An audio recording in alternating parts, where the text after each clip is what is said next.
Status pemberlakuan pembatasan kegiatan masyarakat sudah berada di level 2, dermaga Pasar Terapung Siring Tendean yang menjadi objek wisata andalan di Banjarmasin pun kembali dibuka. Sudah 3 pekan Pasar Terapung ini dibuka untuk umum. Dari hasil evaluasi, antusias warga yang berkunjung ke Pasar Terapung terus meningkat.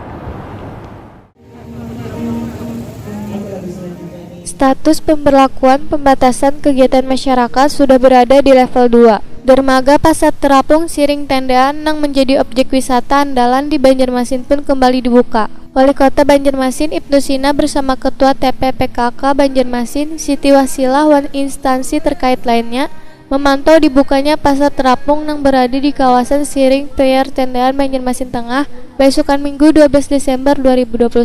Wali Kota Banjarmasin Ibnu Sina wayah ditakuni Prima TV memadahkan sudah 3 pekan Pasar Terapung ini dibuka untuk umum. Dari hasil evaluasi, antusias warga yang berkunjung ke Pasar Terapung terus meningkat. Tingginya minat pengunjung ini membuat acil-acil Pasar Terapung, ujar Ibnu Sina, meminta supaya dibuka sampai pukul 12.00 WITA, lantarannya sebelumnya dibuka mulai pukul 06 WITA sampai 08 WITA.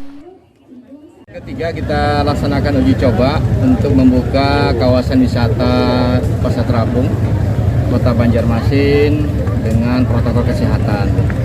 Dan dalam 3 kali pelaksanaan ini bisa kita evaluasi bahwa secara keseluruhan protokol kesehatan tetap dilaksanakan. Kemudian kalau antusiasme masyarakat pengunjung saya kira sudah tidak diragukan lagi, tapi pengaturannya yang penting harus kita lakukan. Nah, kemudian juga acil-acil Pasar Terapung minta perpanjangan waktu sampai jam 12 untuk bisa berjualan. Saya kira itu fleksibel saja. Nah, kemudian yang paling penting adalah edukasi kepada pengunjung, termasuk penggunaan barcode ketika masuk di kawasan wisata.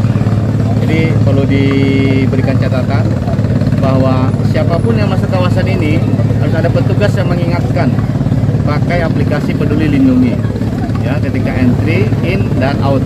Nah, sehingga kemudian terdata dengan baik. Jadi kawasan ini berapa jumlah orangnya pasti akan terdata. Ibnu Sina menambahkan, bagi warga yang datang ke Pasar Terapung Siring Tendean harus sudah bervaksin dan memiliki aplikasi Peduli Lindungi agar mengetahui berapa jumlah pengunjung yang datang ke kawasan pasar tersebut.